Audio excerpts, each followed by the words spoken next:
The following program is presented by the National Committee on United States-China Relations, www.ncuscr.org. And the future of China. As we know that predicting China's future leaders or forecasting China's future is not an easy job. As the old story goes, ask the 5 China experts about China's future, you will get 5 different answers, 6 if one of them went to Harvard. I apologize to those in the room who went to Harvard. Now, today I will talk about 3 trends. One is about new explorations in China. I spent almost 3 months during the past half year, 3 trips in China, and since November. Really impressed by the optimism. Each time Chinese are more optimistic than last time, and the most recent trip was 2 weeks ago.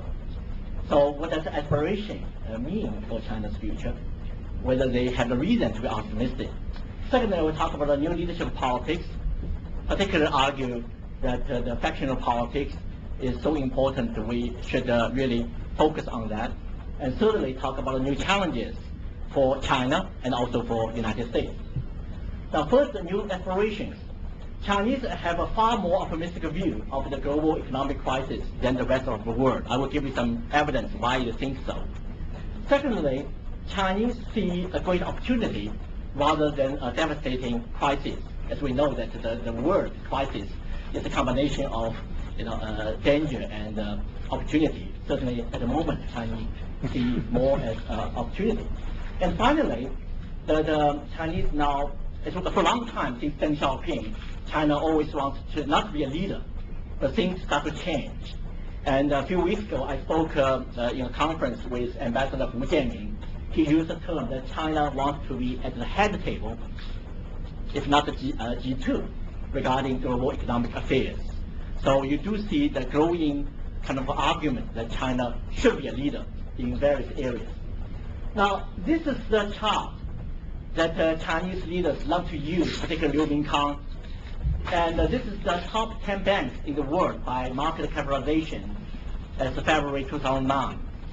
As we know that 5 or 6 years ago, when we talk about China, enter the WTO, people in this country worry that, will argue that China's state-owned enterprises could not compete with the outside the world, particularly China's commercial bank. They all will go bankruptcy. But now this is what happened now. 4 of them made it to the top 10 list, including number 1, number 2, and number 3.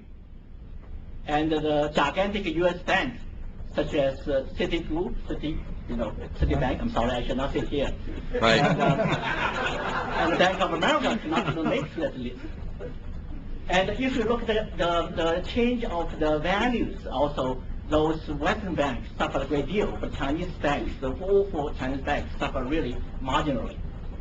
Now, second data they also want to use is the world's top 10 biggest container ports by last year, 2008.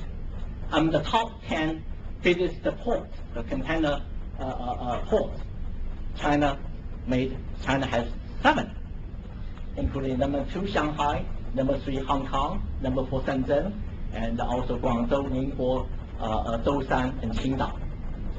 Now, the European ports and our ports like Los Angeles, New York could not make the list. And very soon, I think in a matter of a year or 2, Shanghai will surpass Singapore. Now, 2 weeks ago, I was in Shanghai. This is a new port called the Yangsan Deepwater Port, which is located 1 hour and a half from Pudong. And this is a bridge they built 4 or 5 years ago. It's the second longest sea bridge, 20 miles long. And the certainly largest one also located in China, in the Ningbo bridge between Ningbo and Hangzhou. So this is what they talk about, the trade power. And the earlier Steve mentioned about Shanghai become financial center and shipping center. So here they are. Now, the second trend is Chinese leadership politics. It's my argument, 1 party, 2 coalitions, or 1 party, 2 factions. Now, China certainly is a 1-party state. but does not necessarily mean Chinese leadership is a monolithic group. People differ in terms of their policies, factions, worldviews, and values. Now, I think there's two coalitions competing for policy, initiative, and influence and power. Now, let me make five major points, talk about what I mean by this one-party, two coalitions. When two coalitions represent two different social, political, and geographical regions. Secondly, these two coalitions are almost equally powerful, unlike during the Cultural Revolution that usually one faction dominated power, but this time they are equally powerful. Thirdly, they have different policy initiatives and priorities, not just fighting for power, but also fighting for some policy and initiative and priorities. And fourthly, they are complementary to each other in terms of leadership skills and expertise. Some are very good in terms of finance, international trade. Some are very good in terms of grassroots mobilization, and etc. Finally, they compete with each other on certain issues, but are willing to cooperate on others because they know, but the bottom line is they are in the same boat. Now, let's look at the differences in the composition of two coalitions. The first, what I call elitist coalition. The core group is the famous princelings, children of high-ranking officials, like previously Jiang Zemin, Deng Qinghong, now Xi Jinping, Bo Xilai, Wang Jisan. The second is earlier people mentioned the Shanghai Mafia, Shanghai Gang. They certainly become less powerful, but still most of people survive, only except the Shanghai Party chief Cheng Li was purged. And the entrepreneurs and foreign educated Japanese, or what we call sea turtles, or Chinese call sea turtles, because the pronunciation is the same, foreign educated Chinese. And finally, the urban leaders, the special leaders in the coastal region, who we may call China's blue states. The other is the populist coalition. They include the famous Huanpai, Communist Youth League.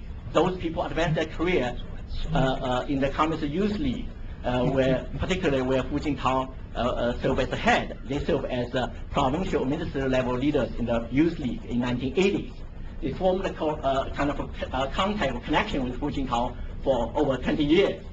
Secondly is the party functionalists, those who work in propaganda organization, United Front, and also new intellectuals, those people who argue that we should be cynical or suspicious about economic globalization or market fundamentalism, what they call.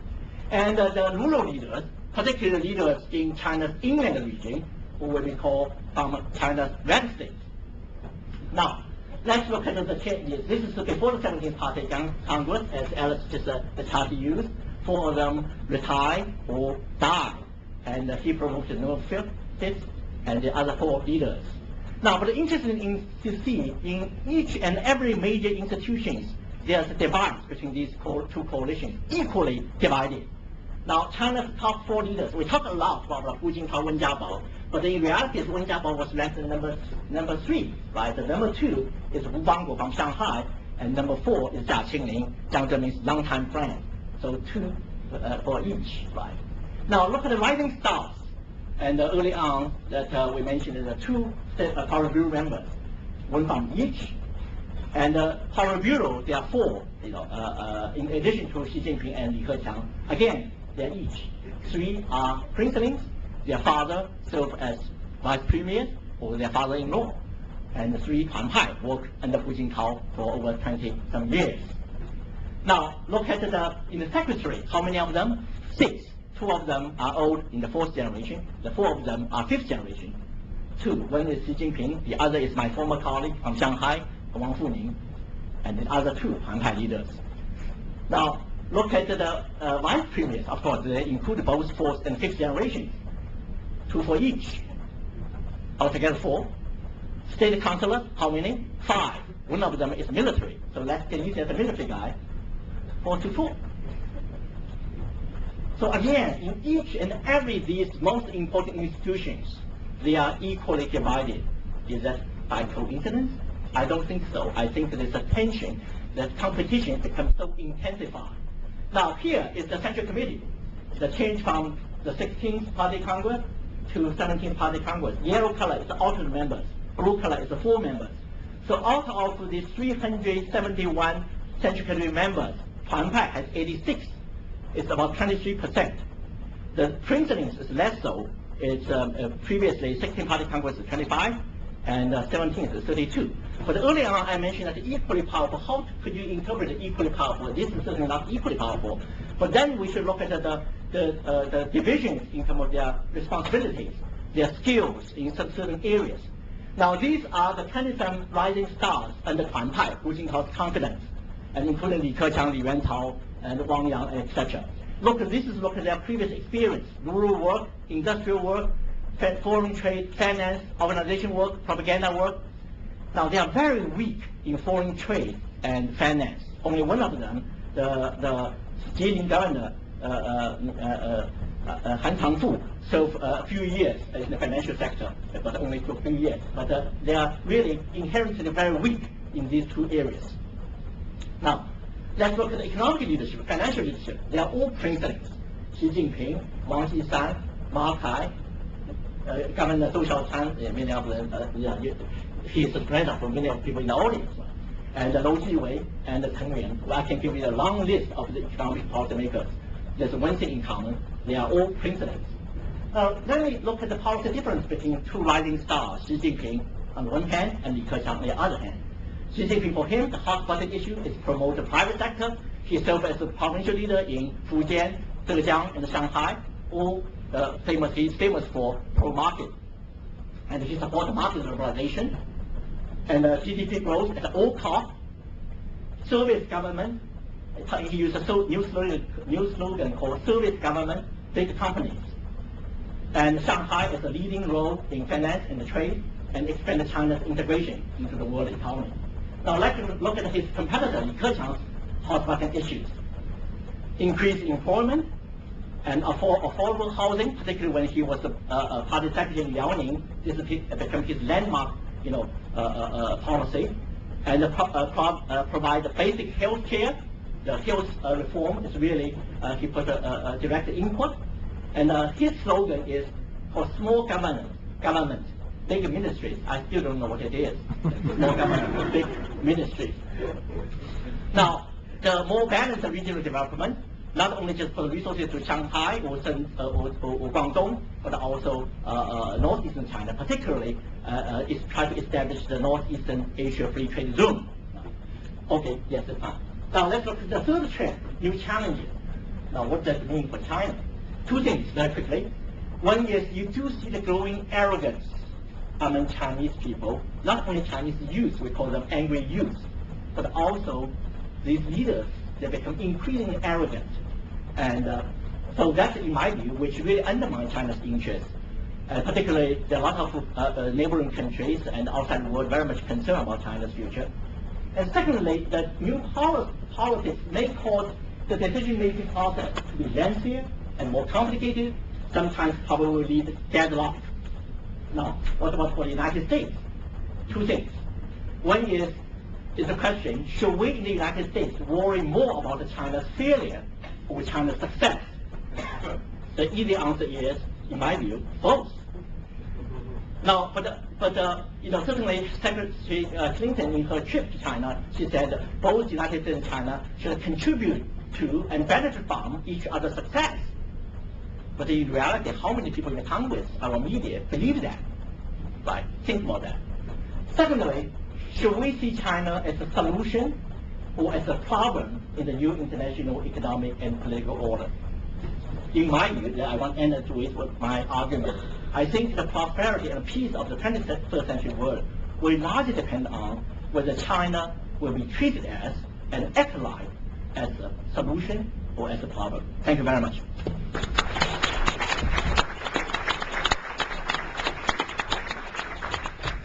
I want to thank all the panelists. You absolutely lived up to the billing. It was a fascinating, terrific panel. And Cheng Li, you reminded me I did not properly thank Citibank for providing us this wonderful home. I should note, though, that whatever Citibank is doing in the United States, they announced earnings for China, and they were up 95% to almost 200 million. Honestly, they were not on that list of... But no, not at $3.40. They're not on that list. So, but we have such an outstanding audience that the gentleman from New York will cede his time to the audience and just ask one very very short question, which is mostly for Joe.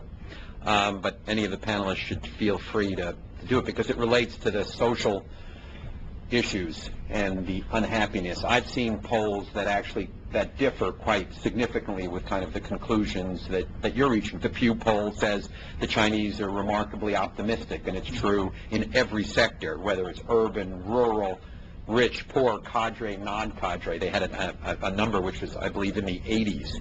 And this is based upon a belief that even when there are differences, that there's some degree, there's a similarity to America, that if somebody is rich in America, the resentment is quite low because you believe you can get rich.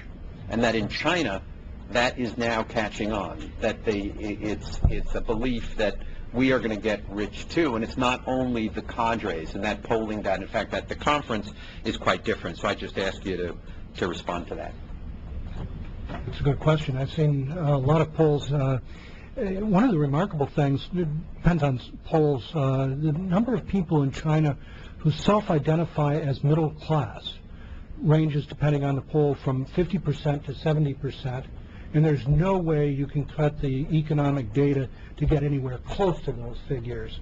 So there is if you ask people, do you see your income as growing substantially over the next 5 years? Again, you get a lot of these optimism on where they are going to be.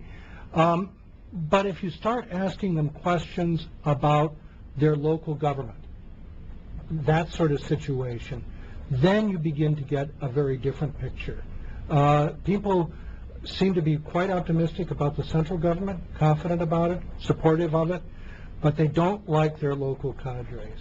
And so they may be individually optimistic about where they can go, but there's a lot of contradiction. Obviously, this is going to depend a lot region to region, but I think in some of the hinterland areas you find a lot of this problem. As I said, I cede the remainder of my time, so let's pass your spells.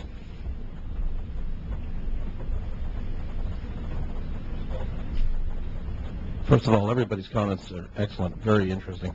Dr. Li, one question for you that wasn't really brought up here. What do you see as the impact of the increasing income disparity that's going on in the country there? Well, in my view, the income disparity actually related with the Deng Xiaoping and Jiang Zemin era. Certainly at that time, China had a remarkable economic takeoff.